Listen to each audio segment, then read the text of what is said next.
Right, today I'm going to show you how I built a base map on Tune ECU for the bobber so I can run the supercharger.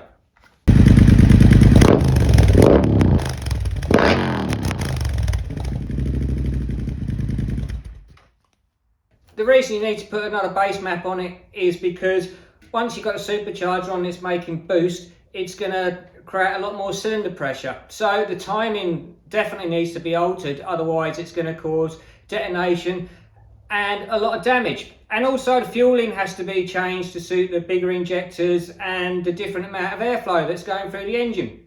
So what I've done is I've got power commander maps off of people and a bit of information, and looked at it all and worked it out myself how I can adapt it to Tune ECU. I think this is how it works, correct me if I'm wrong, but a power commander will actually go in between the ECU and the engine and alter the fueling and the timing. It will take the signals from the engine ECU and alter them. So it'll either take fuel away or add fuel, or take timing away or add timing. But with Tune ECU, you're getting into the stock ECU and changing the fueling and the timing within the ECU itself, which I prefer because you haven't got another unit on the bike, and on the bobber there's not really many places to put stuff. I'm actually starting to run out of room underneath the fuel tank here myself because I've got a voltage clamp there, I've got the control unit for my AFR gauge and stuff like that. So the timing was the main concern for me. The air fuel ratio, not really so much, because I've got an air fuel ratio gauge which I can use and I can actually see what's going on and work that out myself. But the timing, because there's no actual knock detection on the bike itself, is really quite crucial to get right. Many modern fuel injection systems actually have knock detection on them. It's a piezo crystal what bolts to the engine block or cylinder head somewhere, and it measures the noise from the engine, and it knows at a certain frequency when knock occurs, and it will send a message to the engine ECU to say, hey, I'm knocking, retard the timing. But this bike doesn't have any of that, so you've got to be real careful. And of course, when you've got loud exhausts, and on a motorbike you've got wind noise and stuff like that, so you can't actually always hear detonation. A lot of dyno tuners do actually have an aftermarket knock detection system where they can actually clip it to the motor and then have headphones on while they're on the dyno. I don't have one of them. I did actually look into making a budget one, so I might still do that. But the best way is to just be on the safe side and have retarded ignition to start with. So I've built a base map which is fairly basic and it's fairly safe, so I can actually get the bike on the road, start running it and start refining it from there. And then when it goes on the dyno, I can actually really see what's going on and refine it even further. So let's get into Tune ECU.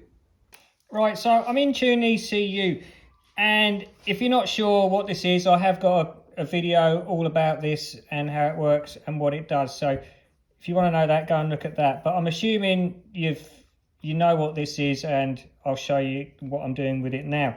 So what I did first is, because the motor in there is out of a street twin or Thruxton, I compared the Thruxton maps and the street twin maps, and I saw which one had the least ignition, and I believe it was the street twin map. So what I'll do is I'll open the street twin map, speed twin, that one there. So this is the standard speed twin map, which you can download directly off of the Tune ECU website. When you're in the app and you hit to download, it will take you to the website automatically, which is pretty cool. So I want to see what the timing is and adjust that. So let's go to timing. We'll do it in first gear. So you can actually adjust the timing in first and second and third to fifth and neutral all separately. This is actually going to be really handy for me when I'm at the drags, I reckon, because I reckon it's got too much power. Well, it hasn't got too much power. I'm going to have trouble getting the power down in first gear without it wheel spinning or wheeling, getting out of control. So what I want to do is I'm probably going to take a load of timing out of it in first gear just to calm it down a bit. So what we're looking at, we're looking at timing. Okay, so I can do all my changes in one gear, and then I can copy the table and put it to all the other gears wherever I want it. So this is the original Street Twin timing. As you can see, right at fully flat out, it's like 29 degrees. And this is the area I want to be concentrating in here, above like 30% throttle and above like 3000 RPM, which is when it's coming on to boost. I think it does boost down here a little bit as well, so I think I did take some timing out around here.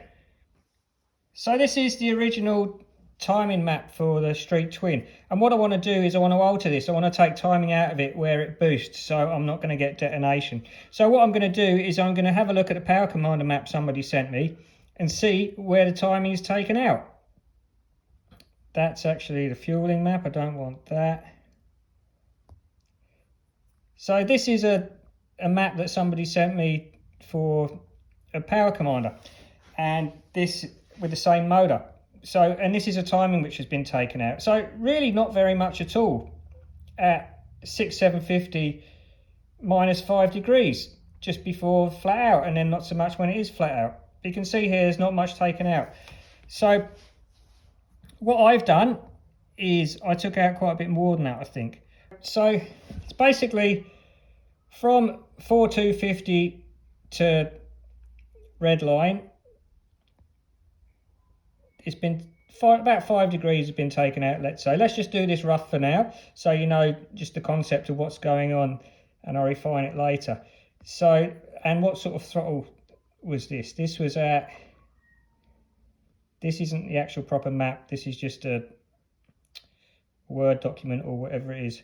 So these last four, it's the last 4 segments, and I've actually had a look at the segments and compared it to the Tune ECU ones, and there's 10 on the power commander and 8 on the Tune ECU, but they do correlate okay with the throttle position.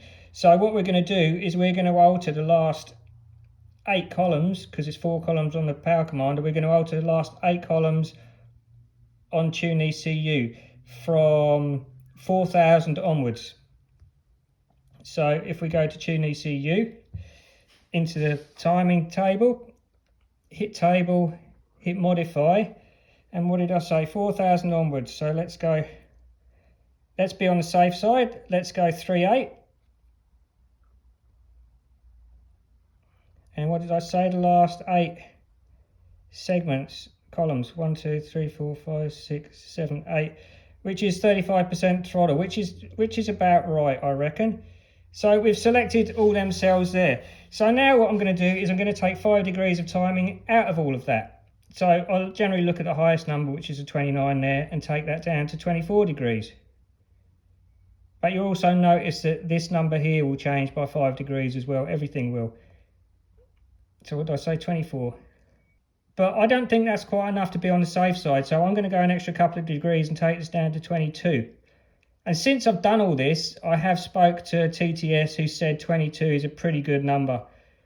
So, okay, 22 degrees. So I hit tick and tick again. And now the timing has been altered in this area. I've taken 5 degrees out of it. But I'm just going to make it a little bit smoother around the edges, so it blends in better with the timing around it. I'm not sure if the engine ECU actually does this itself while it's working. It's very hard to tell with the bobber, because I can't read the map what's on the bike. I don't know if that makes a difference anyway. So if I hit table, modify, where did we go from? We went from 3.8. I can see where it's altered there because it's dropped down quite significantly there. So I'm going to select these cells here, and I'm going to give it a couple of degrees more, so that I haven't ended up taking out as much around there. But this is stuff you can spend a lot of time playing with and actually getting it smoother and refining it. But for now, this is just a base map. I don't want to damage my engine. Also, I took some timing out on acceleration here. So I also believe I took a bit of timing out around this area here, so that when you actually got your throttle open and it is boosting, it's not doing many revs, it's still taking a bit of timing out. So that's a very basic overview of what I did to actually adjust the timing. So as for the fueling, I've got a screenshot of a power commander map. So as you can see, this is your throttle position at the top, and these are your revs. It's actually the revs go the other way around as they do on Tune ECU, but we can work that out. So to start with, this is where I've done most of my work, is down low, because the fueling's not too bad up top. You can see here it's added. These numbers are adding fuel and the negative numbers are taking fuel away. So you can see right down at low throttle positions, a lot of fuel's been taken out of it. And this, it was really, really rich when I first got it running, especially down here. So I can understand why this is. So we're working with these columns. There's one of these columns to 2 on Tune ECU. So from 0 to 2% throttle, we've taken away 40% of fuel. So if I flip over to Tune ECU and go into my fuel tables, this is how I do this. I slide across and I do it with the fuel trims. So what we're going to do is we're going to modify that table. We're going to select them first 2 columns, which is equivalent to 1 column on a power commander, and we're going to take 41% out. There you go. Tick that, and that will show you how much fuel is going to be taken out. And what I tend to do here is I take a screenshot every time I modify something, so that I know exactly what I've done. Because once you apply this fuel trim table, you make your adjustments here, and then what you do is you apply the trims, and that will apply the trims to this to this fuel table here. So this will take 41% of fuel away from these 2 columns here. So you take note of that number there, 641. And now if we go over to our trim table, hit map and apply trims, that will apply that over.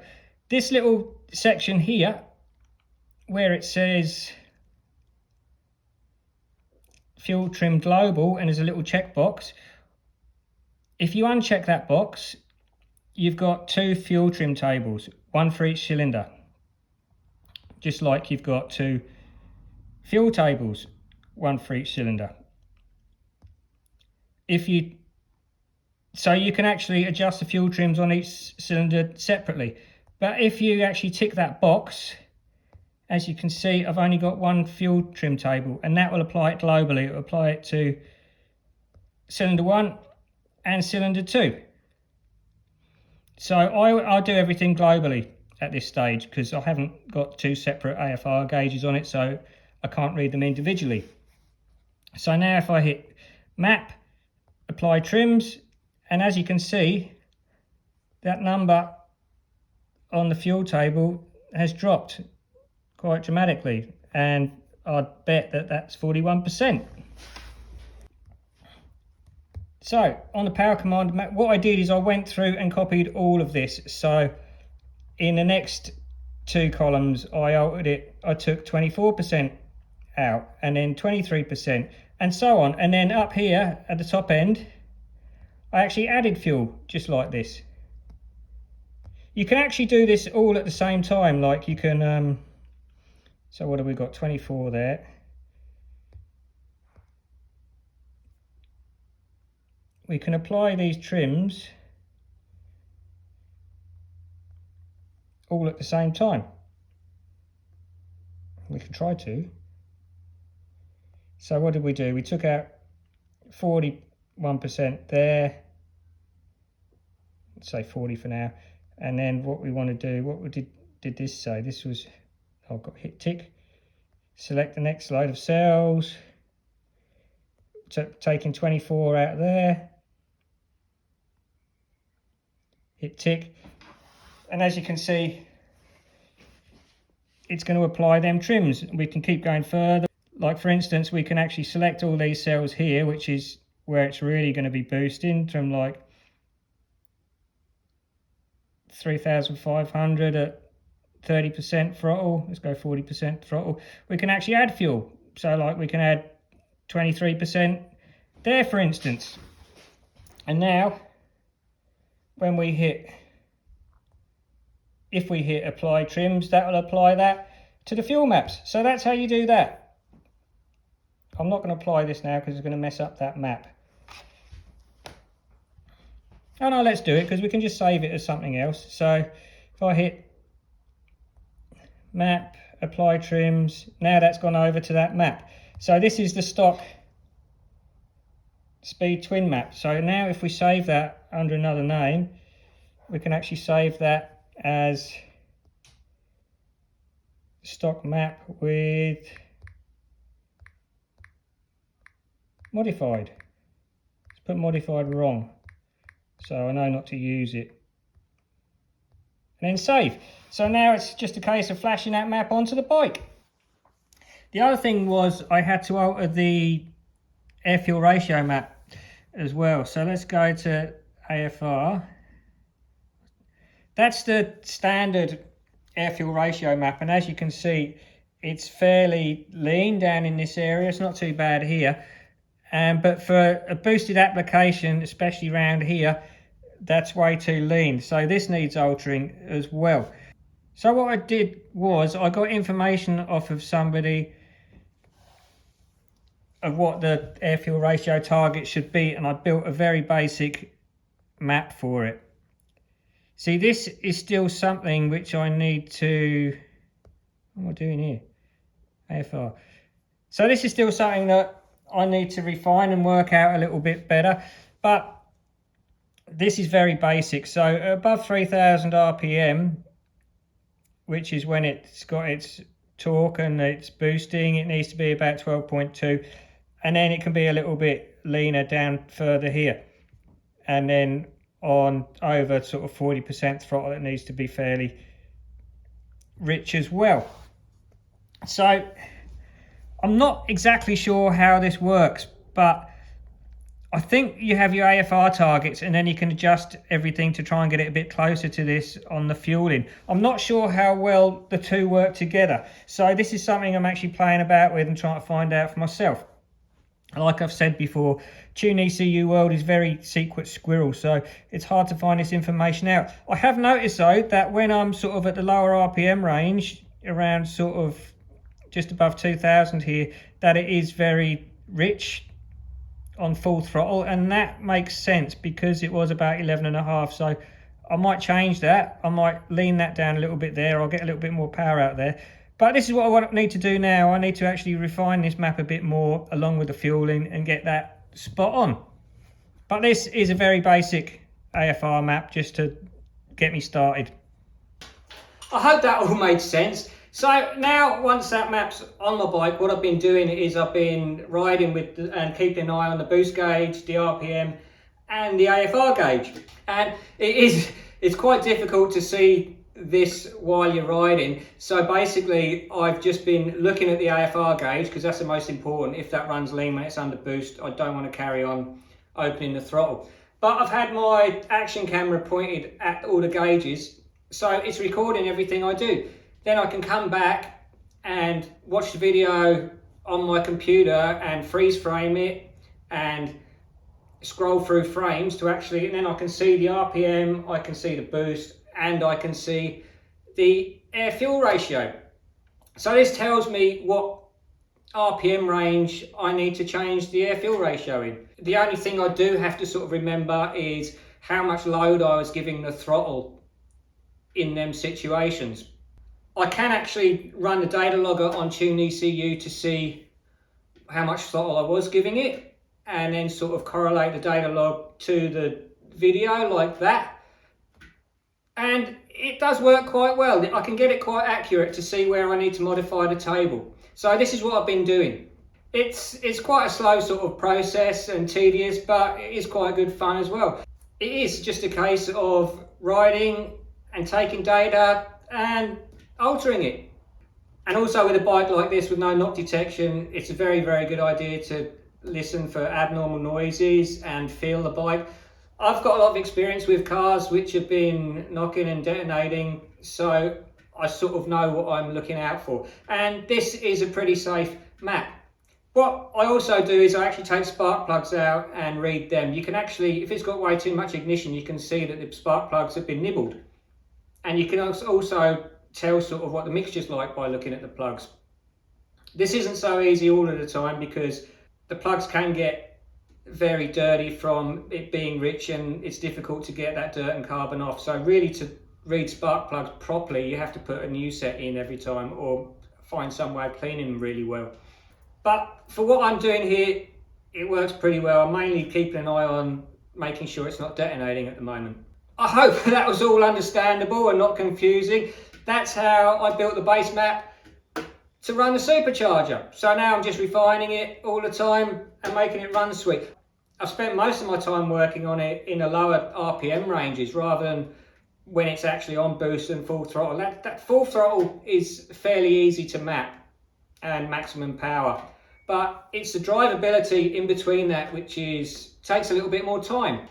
This stuff I'm sharing with you now is all stuff I've figured out for myself because of the secret squirrel world that Tune ECU seems to be. So I'm probably not doing a lot of stuff right. There are better ways to do it. So if you know, let me know. But I'm just sharing with you all the things I find out so that it's not so secret squirrel anymore.